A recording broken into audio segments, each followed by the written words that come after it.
what I'm thinking about, Mike, is, the last time we talked for a while, and that was a while ago, like I said. Where were you before now? Because you were at a different station. I was, yes, and it has been quite a while. I have spent the past 3 years, 3.5 actually, at WAND TV, which is based in Decatur. And I still have the same job that I did back then as a state capitol reporter. It's just that I'm with a different station. Previously, I was reporting for multiple stations across Illinois under one ownership. And I think the last time we talked, it was actually under Quincy Media, and then it became Gray TV when Gray purchased Quincy Media. Funny enough, over time, things change in the media industry, and I'm back with Gray. Wow. Gray purchased my company. I was previously with Block Communications with WAND, and we officially became Gray during the end of this past session. Hmm. So I was reporting the whole way through during the transition, and things have been going great with us. I really love where I'm at, and the thing that's made my life a lot easier, I feel too, is that instead of reporting for 5 to 7 stations and talking to all the lawmakers that were in those individual markets, I'm still covering all the things that matter to our viewers that are in our area as well as outside that may live in Peoria that knew me from before, or even folks that are upstate over by Rockford or Chicagoland area. I have a lot of people following me. I could really zone in on the people that matter the most. Plus, doing content for one station is a lot easier, believe me, than what I did before. Yeah, what was that like? How were you able to get information and share information for so many places? So what the schedule was like before, the the actual getting into work is the exact same that I do now, but I had a channel that I talked to all the stations, either the assignment manager or the assistant news director on one chat. And I was able to say, hey, this is what the game plan is today. These are the hearings that I'm covering. Or depending on the time of the year, if we were closer to the end of session, you may have had votes that were happening on the floor. I would say, here's kind of what we're expecting throughout the day. And I will be able to have content at these times. I will not have content for earlier parts of the day Hmm. because those of us that cover politics know that we do not have a normal reporter life. Our life is dependent on what the lawmakers do. And, I'm sure you know this, Margaret. They like to have some late nights. Hmm. There's a lot of times that we don't get votes until later in the afternoon.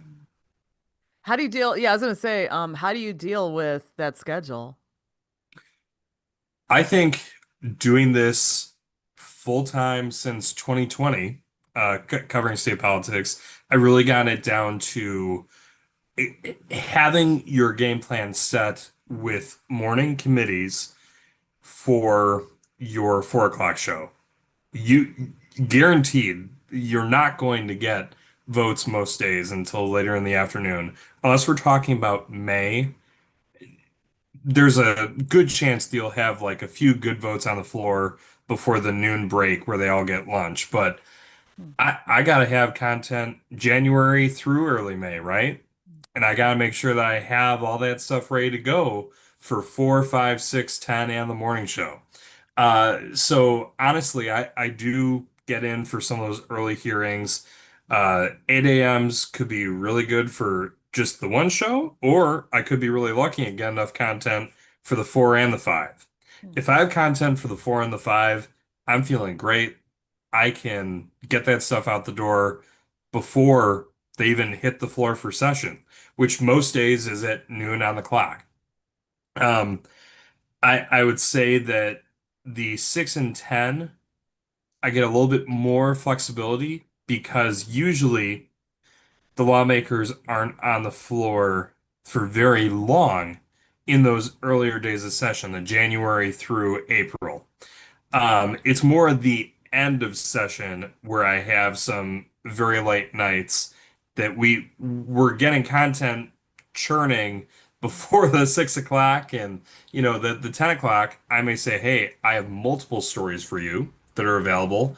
And producers are always excited about that. They can drop a national story, let's say a, a quick VO video story. They're like, we don't really need that. Let's get something fresh from Mike. We'd have that along with the story they were expecting. And I have good friends that are on the morning show. I never want to leave them empty-handed, and we always have fresh content for the morning show. Coming from a producer background, I know I know what they want.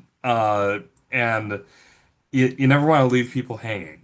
Hmm. Um, that was something that I learned very early on when I was in Peoria, starting out as a producer and reporter. I feel that you need to have that strong communication with your producers, and it goes the same as, turning the content, but also letting them know, like, hey, we're getting really close to showtime, and they're still debating something for over an hour. It hasn't really happened too much in Illinois in recent years. That was more 2 to 3 years ago.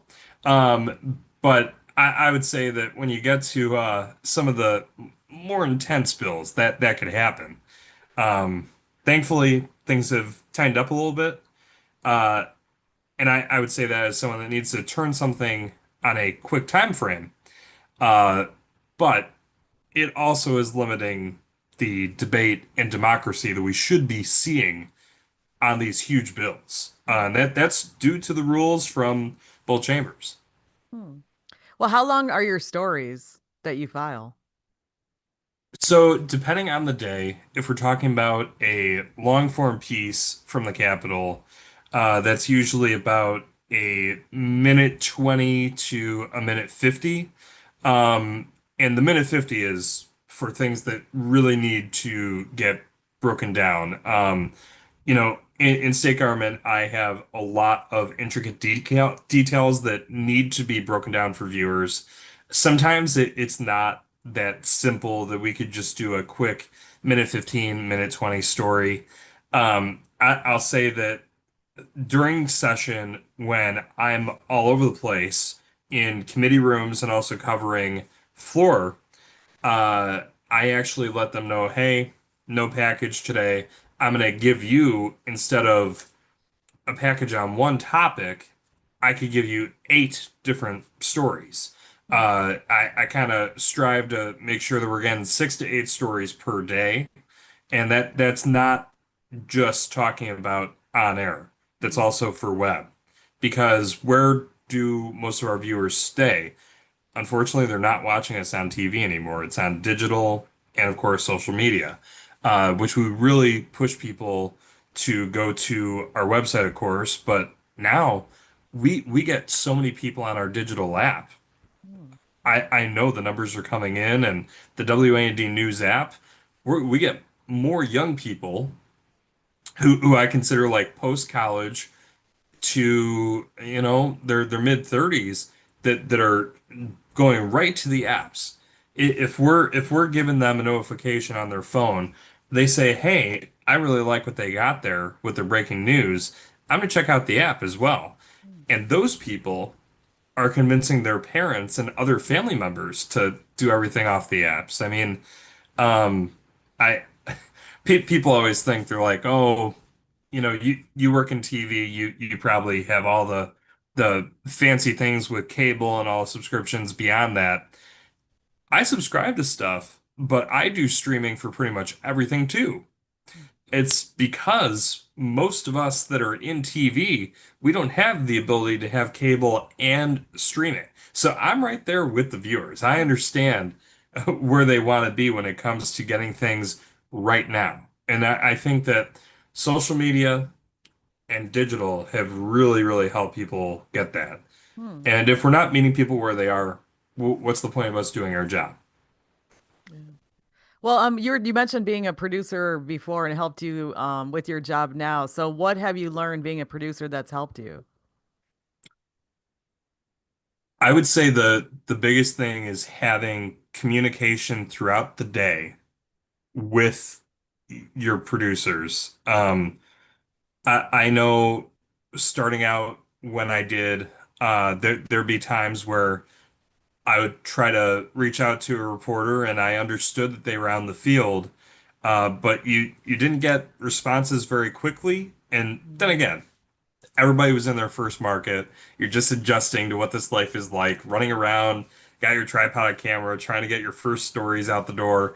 Uh, but you don't want to be left without answers for hours, and then you find out, hey, this story isn't going to come together, or it fell through, and you need to quickly change your story. I at one point produced a hour-long show, and you get a decent amount of the content from press releases, emails that come through. You have national content as well, but you really want to have local content the most that you can. So I think that coming from the producer background helped me not only focus on ways that I could communicate best, whether it's a Slack message directly to the producer that I'm working with that hour, or what I do that's really helpful for my team. I let them know beyond the morning meeting that we're all on a phone call for. I put my whole entire day, capital content, into Slack so that all producers, all reporters, and management can see what's going on. Hmm. And if anything needs to change, which frequently happens under the dome, I let them know, hey, this is subject to change. I usually put in all caps. But that's the beautiful part about living and working here in the capital city as well. A lot of our viewers work in state government. A lot of people that work in my station know people or may have grown up in a family that they had someone worked at IDOT or somebody worked for the Secretary of State's office. People know what that life is like. So something is happening at the Capitol that's really big, and I'm on top of it. The viewers are like, "Hey, that's great because you're feeling it in the moment that we are as well." Hmm. Well, also, since you have to get so much information from the legislators and so forth, how do you prep for all this? I think one of the biggest things that has helped me is my time working here, developing connections that I have, as well as just knowing the flow of how things work. I mentioned that January through April, honestly, is pretty slow, but it doesn't have to be. Hmm. I think that newer people that come into the Capitol hear from others that, oh, you don't have to worry about anything the first few months. Kind of just watch what happens on the floor.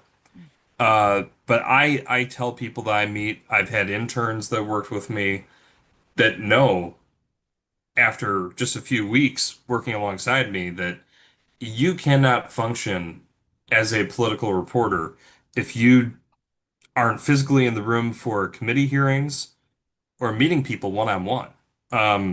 It you can function. The train's moving, but you're not going at the speed of an Amtrak train. Okay? It doesn't work that way. And I think people that have been there at the Capitol for a few years have started to notice that that's the way that you gotta work in order to understand how things roll. Uh, when a vote is put up on the board, the person that's in the chair is just reading off the bill number. And if you don't know what that bill number is tied to, Mhm. how are you supposed to know that, oh, I gotta pay attention for this?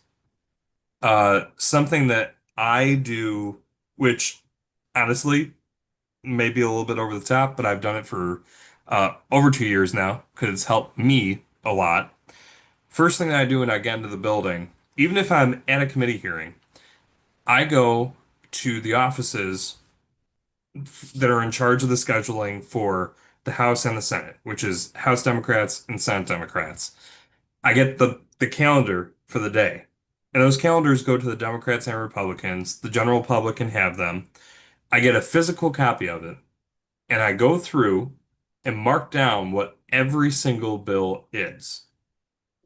And I take, let's say it was a Wednesday. I take my calendar from Tuesday, put it side by side, and go down all the things that I should be following.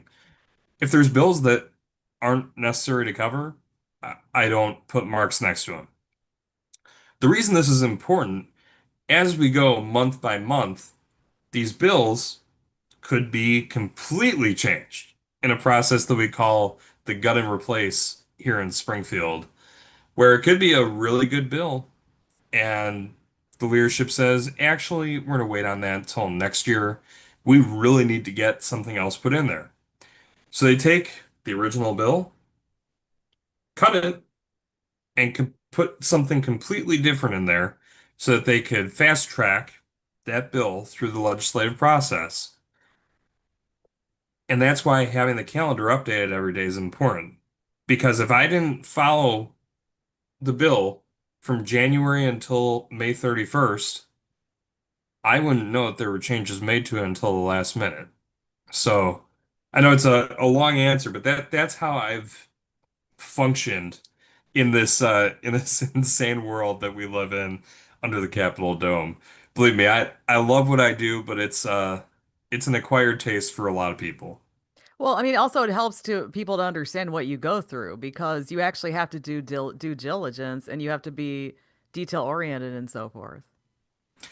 Yes, yes, and I always have been very detail oriented. I feel that I have a notebook with me at all times. I I actually take a lot of pride in the fact that I take notes all the time. Um, People will see me in committees or covering floor action, and I'm manning the camera. Yes, but I'm also taking notes, and that could be everything from a time code for a soundbite that I really like that I'm going to use for the show, but it could also be, okay, here's a point that I want to stress during my story, or I really want to follow up on what this person said because it didn't come across right on the floor, or I need more details on it because I want to be able to explain it to my viewers in common terms. That's probably one of the biggest things in my job is never calling it dumbing something down for the viewer, but trying to put it down in common terms that I would use to explain something happening at the Capitol to my parents. Mhm.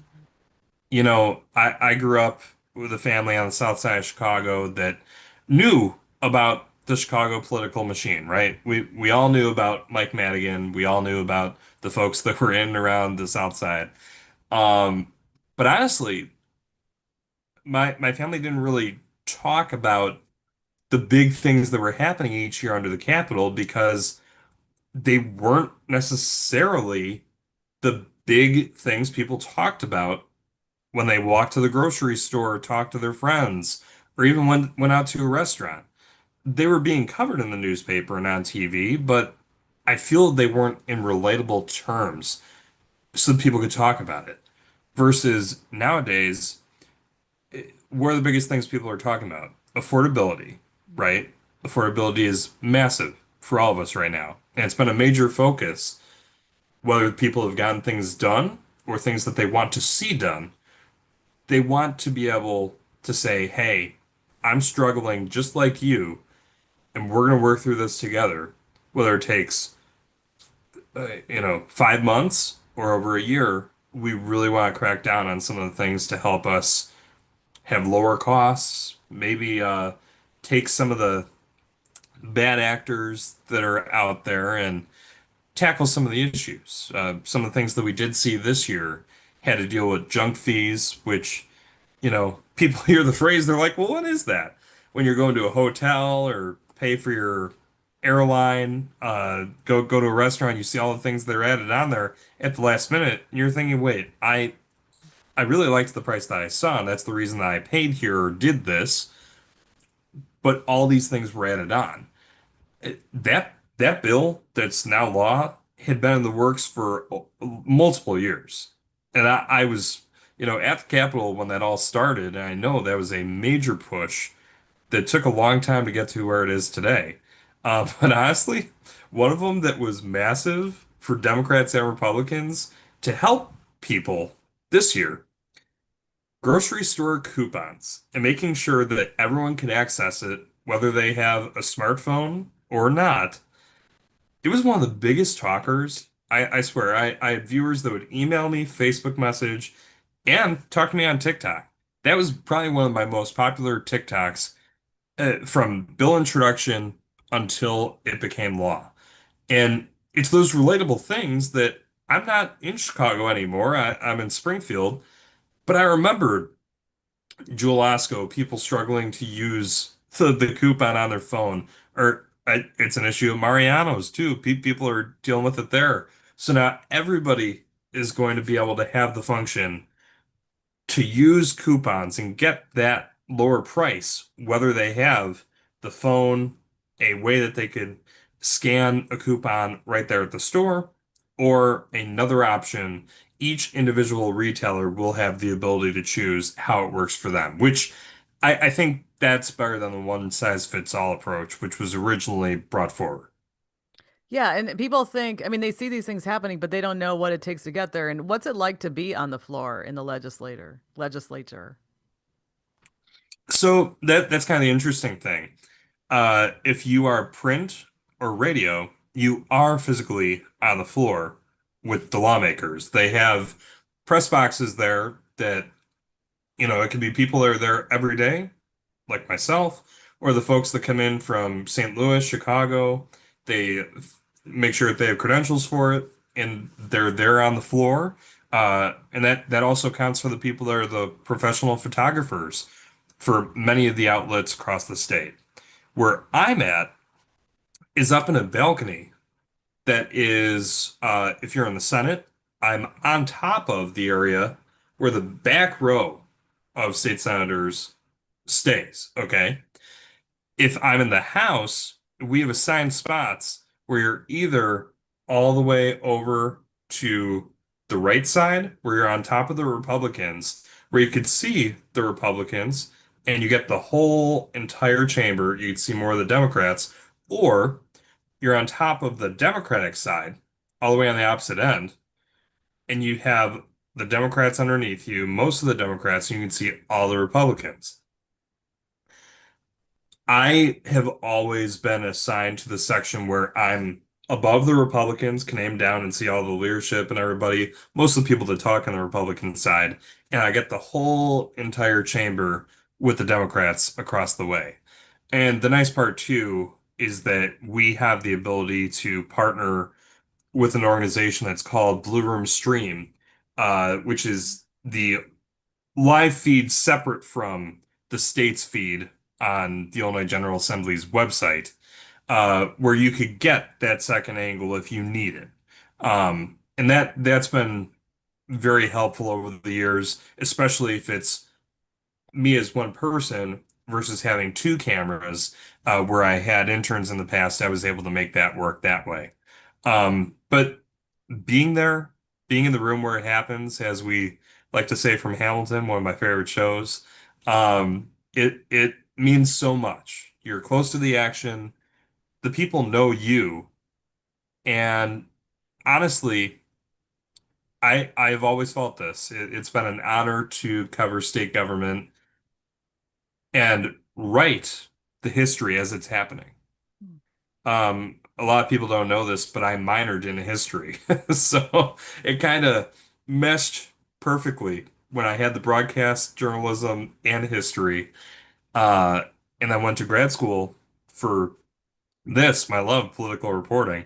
It kind of worked out great. And nothing is better than being able to cover things in the moment, get that adrenaline rush, turn your story, and in many aspects, go back up and keep covering stuff because the the work does not finish until everything is done. And right now, we're July 15th. I'm in a relaxed phase. We're still getting things done. There's bills that get signed every few days, but boy, is it a lot better and a lot more relaxing than the January through May 31st, or when they go into overtime, what we like to call May 32nd, aka June 1st. Hmm. And I mean, you're getting all the details, and you said you studied it and you studied history. So, I mean, how can you describe why you like it so much? I know you've explained different aspects of it. Yeah, I think one of the big things is that you get to see these lawmakers as human. You get to talk to them not just as the talking heads that people see during campaign season. And honestly, sometimes you do need to bring up some of the things that are brought in previous campaigns. They say, we're going to get this, this, and this done. We really want to push for this. And it's Democrats and Republicans. You have to say, hey, how are you going to be able to do that? Or where we are with our current environment, you know, Illinois deals with a lot of changes from the federal government, right? So being able to cover state government now, I'm covering it state and federal. There is no story that's just Illinois focused anymore, right? Um, I think that it's it's cool for us to be able to have the relationships that we do on the ground here, where I'm able to talk to someone for either a short period of time for a quick interview, or sometimes you chat with folks for over an hour. You're like, hey, I really appreciate the information that I received. We're going to do this story. And I know I'm going to have sound bites from Democrats and Republicans in Illinois that feel certain ways about something. And I'm only going to get a statement from the Trump administration. And that's not due to us not trying to get an interview. A lot of times we're not getting that access from DC. Well, so they're And busy with so many states. I mean, they've got, and I mean, they're busy with internet, they're busy on every level. that is true. And I feel that, some of the different agencies get back to you much quicker than others. Of course, Illinois had so many different situations that we were dealing with ICE, not only in Chicago, the suburbs, and they started to come downstate a bit. I was in frequent communication, emailing back and forth with the Department of Homeland Security spokesperson. They were very frequent with their updates.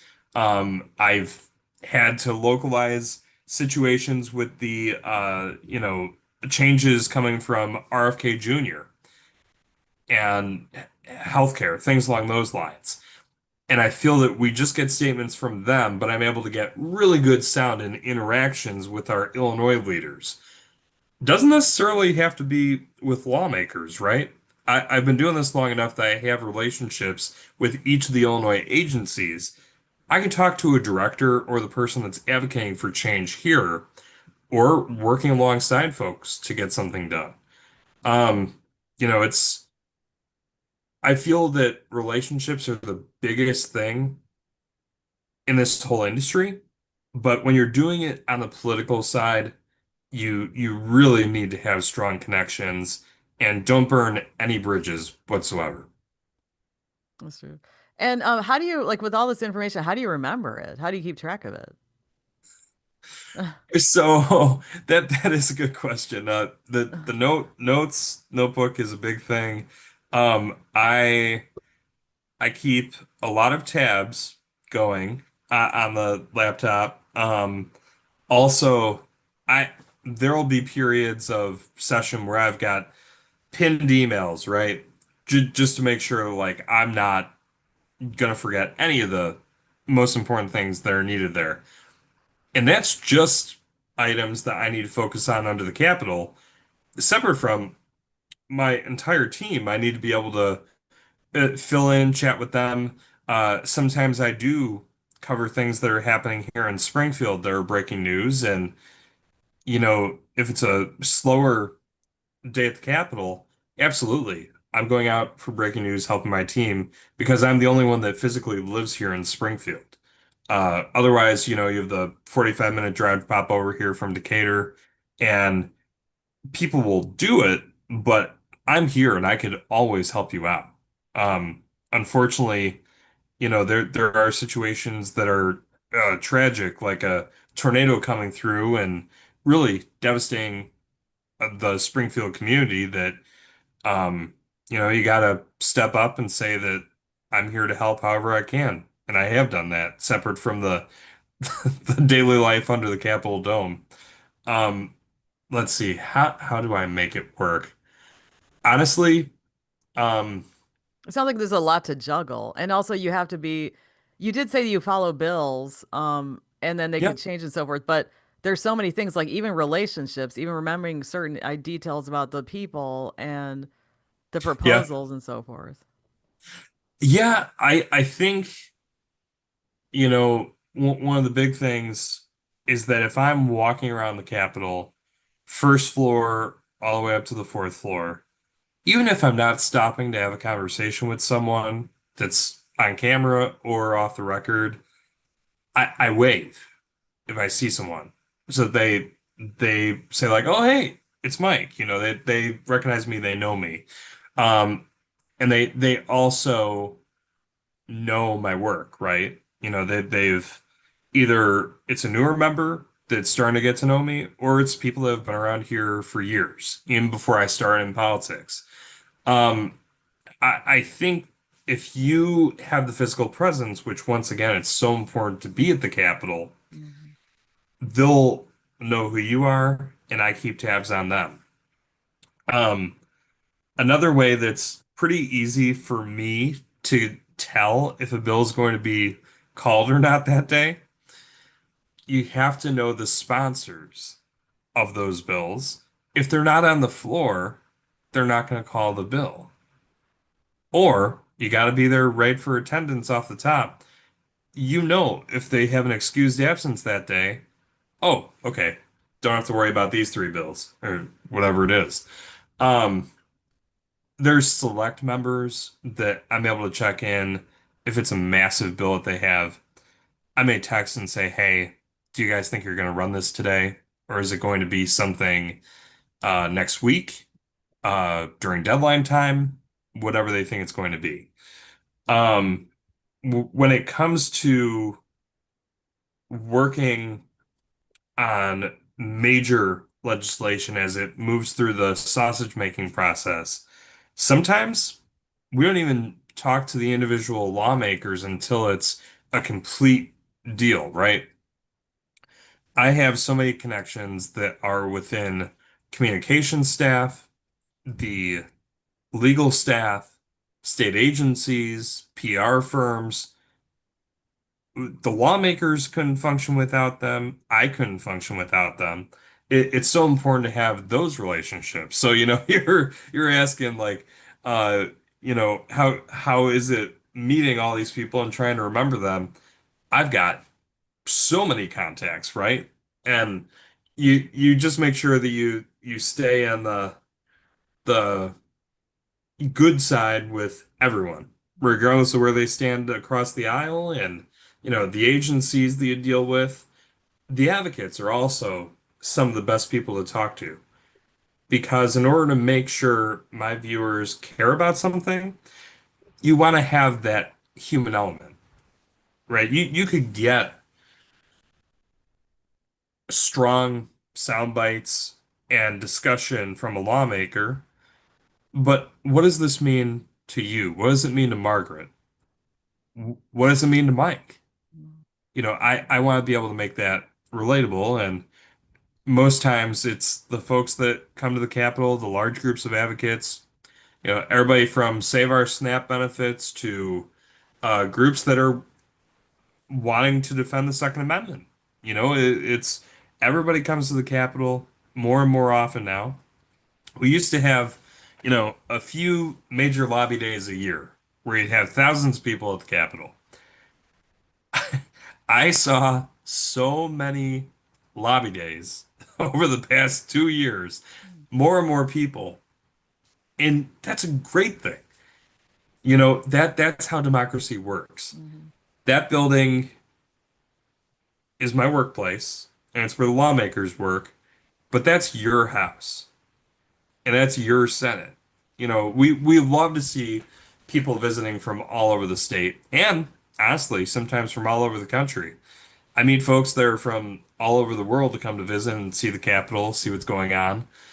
Uh, and it's very moving to see how much people care about politics, even though you talk to the general public, a lot of people see what I do and they're like, "Oh, you talk about politics for a living? That has to be awful." And I'm like, honestly, it's so rewarding and enjoyable. You meet people from all over the political Well, and spectrum. also you're not a pundit because I think that people think that, covering politics means you're taking an angle, and that could be difficult, but you're gathering Sure. information. Yes, yeah, yeah. I'm very different compared to people that are hosting shows on, Fox News, MSNBC, the OANs of the world. We're not anything like that, right?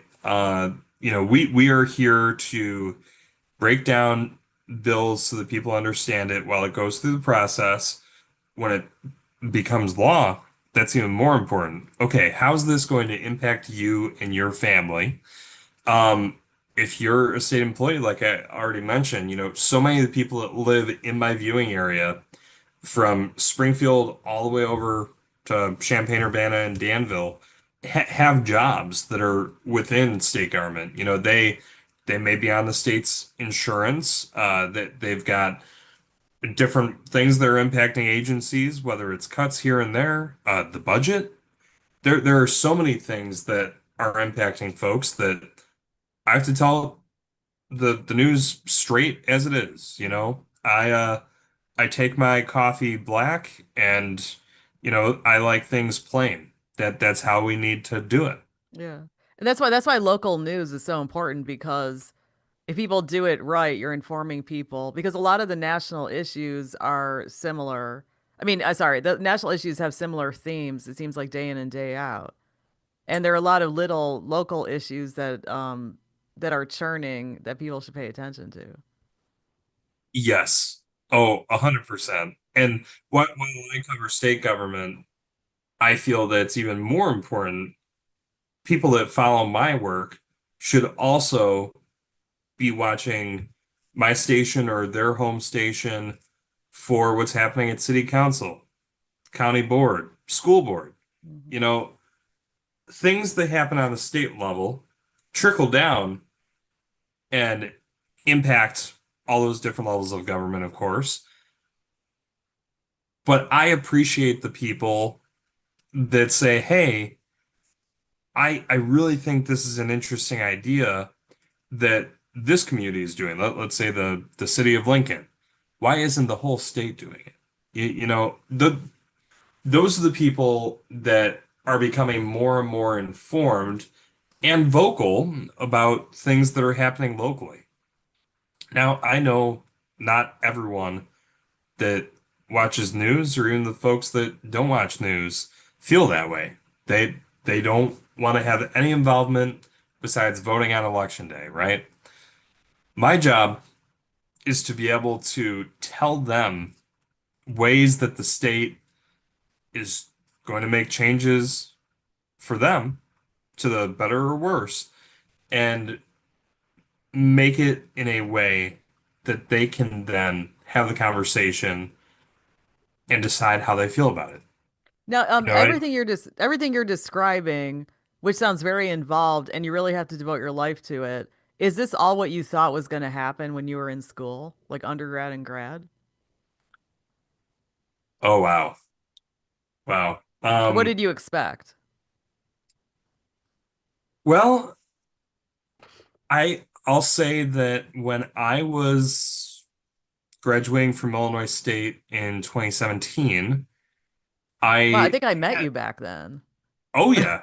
we We met met years before. ago. Yeah, we met years ago. I was part of the student Illinois News Wow. Broadcasters Association. So I was around. We were talking to folks and meeting all the people in the field. Um, I knew that I would be covering government of some sort. I definitely thought it would be local, you know, your town, city council, school board, which I had done that in college. I worked at the NPR station WGLT. That's how I worked there after I left the student TV and radio stations. I wasn't sure if I was going to be covering state government in this form and doing it the way I do now.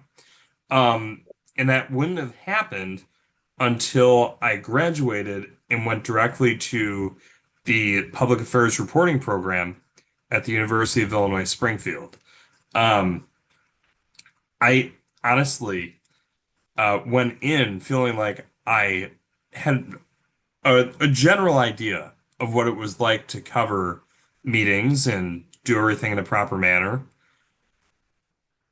That program truly lifts you up into another tier of political reporting and honestly, general assignment reporting, because you feel so much more comfortable walking into a situation where one day you could be covering a budget discussion, whether it's at the state or local level, and the next day you're covering breaking news like we just had in my market, where one of our local lawmakers was indicted by the feds. And that's why you had to delay because we were supposed to talk last week.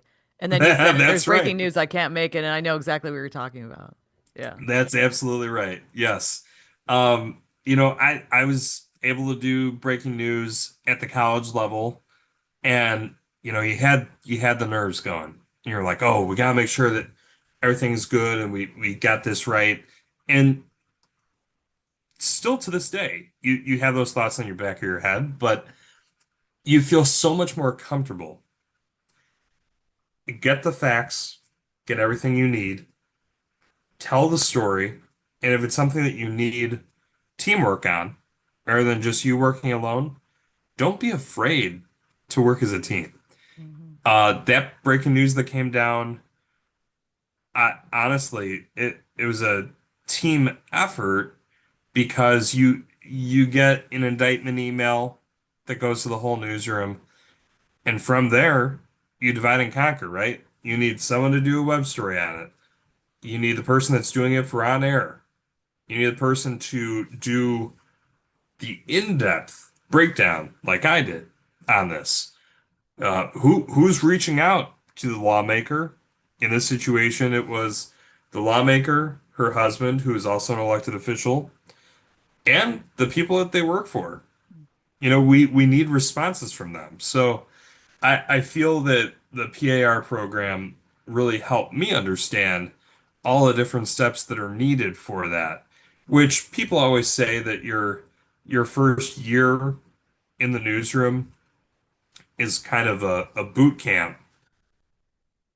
The PAR program, it's 1 year, but you feel like you've had multiple years of experience by the time you come out of it and walk into a newsroom feeling more comfortable than the other young, fresh reporters that came right out of college. Wow. I'll tell you that. And we see that more and more in this modern age where unfortunately there are colleges that are teaching the kids and promoting the fact that they should be using AI for stuff. Ooh. And whether that is their writing or their functions of doing different parts of reporting, um, I think everybody should be doing things, adapting, yes, but not handcuffing yourself with AI in your writing and all the other skills. So, anything else? Because we've been talking for a while. Anything else that you'd like to say? Because this was an update, but it seems like you've learned a lot. I mean, especially since I first met you. Because I think I met you when you were in school still, Yeah. and Oh then my I, gosh. then we talked 5 years ago. I interviewed you 5 years ago when you're in your previous job. and how it's crazy too how quickly time flies because it doesn't feel like it's been 5 years, No. but um I think the big thing that young people in this industry have to think about is n number one, uh, always strive to do your best work, even if you're having an uphill battle. Everybody has different newsroom environments, but you know, I've seen so many young people leave news either during their first contract or right after. Hmm. Why is that? And honestly, a lot of folks from when I started back in 2018 until now, a lot of folks, it depends on if they're far away from their family. Some people are homesick. Other people, it's not the right environment that they're working in, whether it's the newsroom itself, the culture, or it's not what they wanted to be reporting on. Um, I I think that people need to keep the hope that things do improve. Take it from me. I was someone that started out producing and felt, gosh, I really, really want to be a reporter. And I was able to do that because I asked my assistant news director and producers so many times, hey, can I help you out here? Can I help you out there? And I would do half my day a producer, half the day reporter. Hmm. I didn't care. I was going to be a reporter, So you regardless were of, glad that you're glad that you did become a reporter. It was worth the extra effort. oh my goodness. I absolutely. If I didn't do that, I don't think I would be in this industry. I just wasn't happy behind the scenes. I had learned so much about writing, Hmm. and that helped me become a better reporter overall. But like using those skills today, it's so nice to be able to look and say, hey, you know, I can give guidance and help our new reporters that are coming into my station that may be able to localize something that I covered. Hmm. And they say, hey, can you help me out here? And I could break down the legislative process or talk about a certain bill. We could chat for a few texts back and forth. I could go on the phone with you for 20 minutes, or we'd sit down in the newsroom and have a one-on-one. And I love being able to help the next generation of reporters because, I had that too. I had people like you, I had Bob Roberts, I had the folks that were around for so long. I'm thinking of some of the giants that were out there that have moved on to do other things. Steve Scott, who was in New York, now San Francisco, killing it there. I've had news directors that have helped me over the years. John Paul, one of the greats out there too. Um, the people that taught me in college, Charlie Wheeler, Laura Trundle-Polis, Deb Lesser, uh, previous news directors that I had, Willis Kern and Charlie Schlenker over at GLT. Those folks that their info early on stayed with me. And I felt that was so critical in my development as a reporter and as a professional person, because it didn't just matter that I was working in news. These were good skills that I could use in anything. Hmm. Okay. Well, I mean, it seems like